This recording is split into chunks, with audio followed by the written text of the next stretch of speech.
Baik, pada kesempatan kali ini Ibu akan menjelaskan tentang bentuk-bentuk pengelompokan sosial di masyarakat.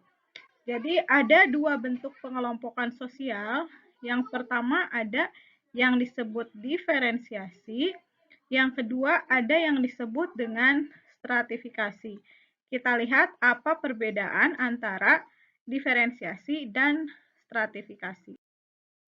Nah, diferensiasi diartikan sebagai pengelompokan masyarakat secara horizontal. Jadi kalau digambar garisnya horizontal itu seperti ini anak ya. Lurus gitu ya, garis lurus. Nah, ini dikelompokkan berdasarkan apa? Dikelompokkan berdasarkan perbedaan-perbedaan yang diciptakan secara sosial. Jadi, berdasarkan perbedaan-perbedaan sosial yang biasanya sejenis, sejajar, dan setara.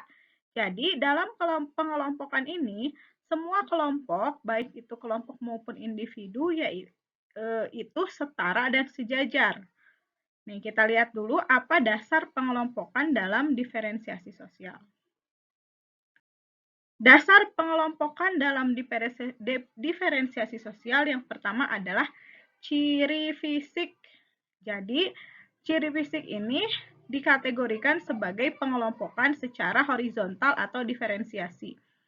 Jadi, ciri fisik ini tidak ada yang posisinya lebih tinggi atau lebih rendah, tapi semuanya setara. Yang hidungnya mancung, yang hidungnya pesek, yang kulitnya hitam, yang kulitnya putih, itu sama setara, tidak ada yang lebih unggul. Begitupun budaya, tidak ada budaya yang lebih unggul. Apakah misalnya orang Sunda itu lebih unggul dari orang Jawa? Ya, tentu tidak. Apakah budaya Betawi itu lebih baik daripada budaya Sumatera? Tidak. Jadi dalam sistem kemasyarakatan ini semua setara. Begitupun ras. Ras apa? Kulit hitam, kulit putih itu semuanya setara. Walaupun pada kenyataannya kita di masyarakat seringkali menemui diskriminasi ras. Ada ras-ras yang merasa lebih unggul dibanding ras yang lain. Tapi secara sosial sebetulnya ras itu semuanya setara. Suku bangsa itu juga setara. Klan itu keluarga besar, keturunan keluarga besar ya. Itu keluarga besar yang apa namanya? Nama belakangnya atau keturunannya satu sama lain itu setara, tidak ada perbedaan. Agama nih seringkali kita terbentur dengan konflik-konflik agama. Padahal agama itu konsepnya kepengelompokan dalam masyarakatnya itu setara. Tidak ada agama yang lebih tinggi kalau dalam kehidupan sosial. Tapi kalau dalam kehidupan beragama, tentu saja kita sebagai umat muslim harus meyakini bahwa Islam adalah agama yang terbaik. Tapi kalau dalam kehidupan sosial, mengenai hak dan kewajiban sebagai pemeluk agama, itu setara, harus sama. Kalau orang Islam diizinkan membuat masjid, maka dari agama lain juga bisa membuat gereja. Kalau orang Islam bisa tenang sholat Jumat, berarti agama yang lain juga harus tenang dalam beribadah. Jadi agama itu sifatnya setara, baik yang mayoritas maupun minoritas. Lalu gender. Nih, kita sering mendengar kesetaraan gender karena memang dalam kehidupan sosial gender ini dikelompokkan sebagai kelompok horizontal, itu kelompok yang setara. Jadi laki-laki dan perempuan mempunyai kewajiban yang sama, hak yang sama, khususnya misalnya sebagai warga negara atau sebagai seorang siswa, sebagai penganut agama. Nah, ini gender sama. Profesi juga sama, tidak ada profesi yang tinggi, tidak ada profesi yang rendahan, tapi semuanya sama mempunyai peran di masyarakat. Jadi kalau digambarkan, diferensiasi itu gambarnya seperti ini. Nih, kelompok-kelompok setara, misalnya kita mau apa? Diferensiasi agama. Agama ya, di sini.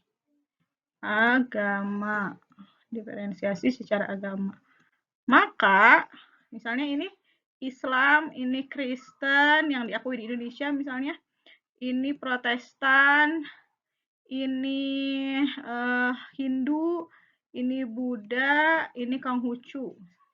Ini punya tuh gambarnya akan setara gini, akan sama semuanya hak dan kewajibannya.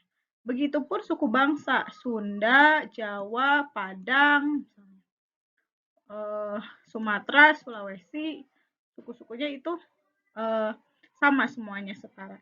Jadi diferensiasi itu didasarkan pada indikator-indikator ini dan semuanya setara. Berbeda dengan diferensiasi, kita mengenal yang namanya stratifikasi atau pengelompokan sosial secara vertikal. Jadi gambarnya gini nih. Kalau vertikal berarti ada yang di atas, ada yang di bawah, ya. Jadi ini adalah realitas yang ada di masyarakat. Kita tidak bisa memungkiri bahwa di dalam masyarakat itu ada orang yang posisinya di atas, ada yang posisinya di bawah. Dikelompokkannya berdasarkan apa? Berdasarkan kekayaan, kekuasaan, kehormatan, dan pendidikan. Atau ini disebut sebagai lapisan-lapisan sosial di masyarakat yang biasanya disebut kelas sosial. Oh, Pak Abu Rizal Bakri mah kalangan atas, kalangan elit, orang kelas atas. Oh, orang kelas menengah mah nggak akan ngerti susahnya cari kontrakan. Misalnya kan ada di masyarakat kita sering mendengar kata kelas sosial. Oh, itu mah tayangan TV untuk orang kelas bawah. Nah, ini adalah pelapisan-pelapisan sosial. Suka tidak suka, mau tidak mau, fenomenanya, realitasnya ada pelapisan sosial di masyarakat. Ada orang yang posisinya lebih tinggi. Berdasarkan apa? Berdasarkan kekayaan, kekuasaan, keturunan. Nah, coba kita lihat ya.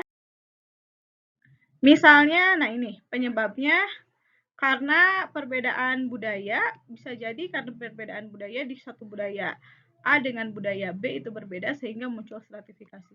Pembagian tugas yang semakin terspesialisasi.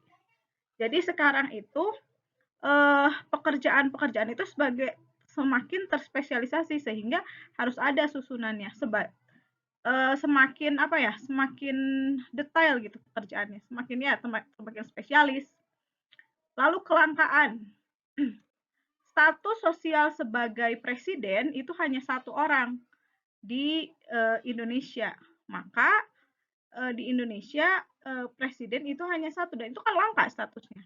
Maka harus ada stratifikasi.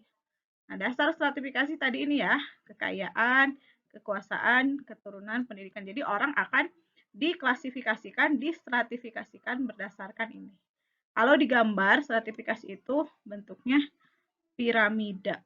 Kalau tadi bentuknya seperti kotak-kotak gitu ya, kalau ini piramida. Jadi ada yang menduduki posisi atas di sini, ada yang di tengah, ada yang di bawah. Kalau kita lihat misalnya berdasarkan kekuasaan, gimana Bu? Nanti kita akan pelajari lebih lanjut, tapi ini sebagai ini aja dulu ya. Di sini presiden. Lalu di sini ada presiden, lalu ada gubernur, di sini wali kota. Begitu kira-kira. Lalu Bu, untuk apa sih fungsinya stratifikasi sosial? Oh, belum ya. Kita akan ke sifat-sifat dulu ya. Maaf, akan ke sifat-sifat stratifikasi sosial. Jadi, stratifikasi sosial itu ada beberapa sifat dalam masyarakat. Yang pertama, tertutup. Jadi, stratifikasi tertutup itu yang setiap anggotanya sulit untuk pindah status sosialnya. Nggak bisa pindah status sosialnya. Kalau kita perhatikan gambar di sini, ini kotak ini ya, kotak ini diibaratkan sebagai masyarakat. Nih ya. Lalu ini di sini adalah stratifikasinya, status-status sosialnya. Nah, kita lihat panahnya ini dari sini balik lagi ke sini. Nggak bisa naik ke atas atau yang ini nggak bisa turun ke bawah. Ini namanya stratifikasinya tertutup.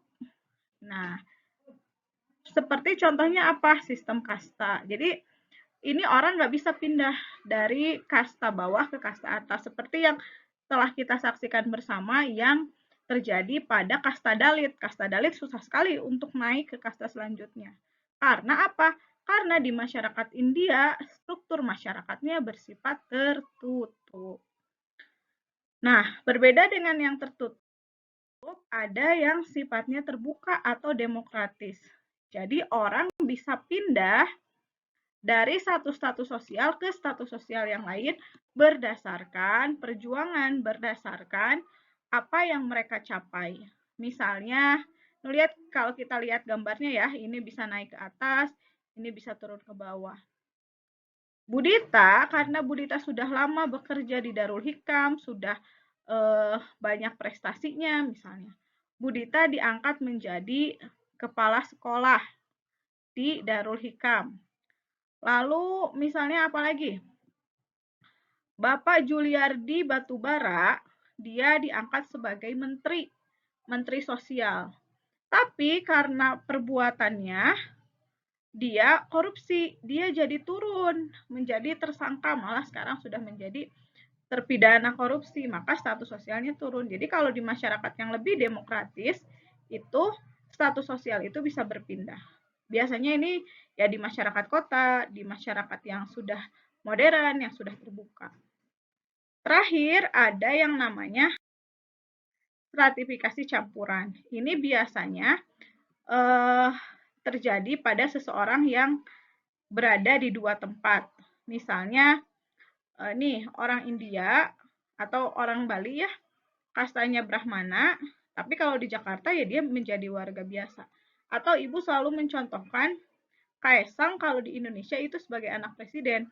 Dia mendapatkan secara kehormatan itu tinggi.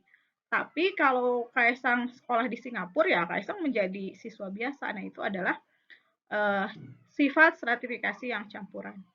Lalu untuk apa ini stratifikasi? Yang pertama, untuk distribusi hak-hak istimewa secara objektif ya, harusnya memang secara objektif. Apakah orang yang berprestasi itu posisinya harus sama dengan orang yang malas-malesan?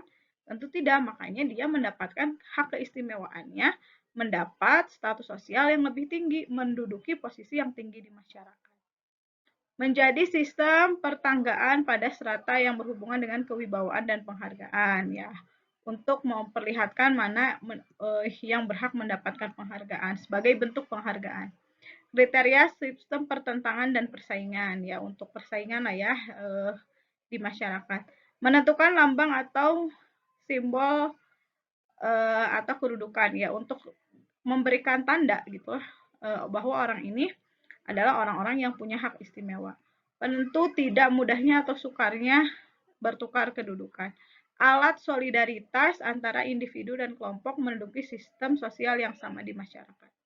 Nah, kadang orang yang satu kelas sosial itu biasanya solidaritasnya lebih tinggi ya.